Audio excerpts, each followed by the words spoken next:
Hello guys, in today's video I will be showing you how to manage the notifications for chats on your account on Telegram easy and quickly. So first of all, enter Telegram, then go to the three lines, then click on the settings, and then go to the notifications. So as you see here, we have many options on this notifications for chat settings.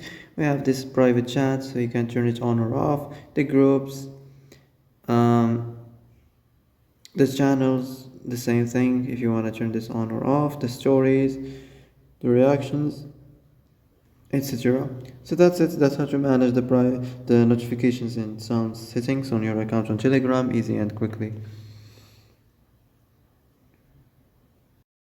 And that's it for today's video. I hope this is the answer you've been looking for.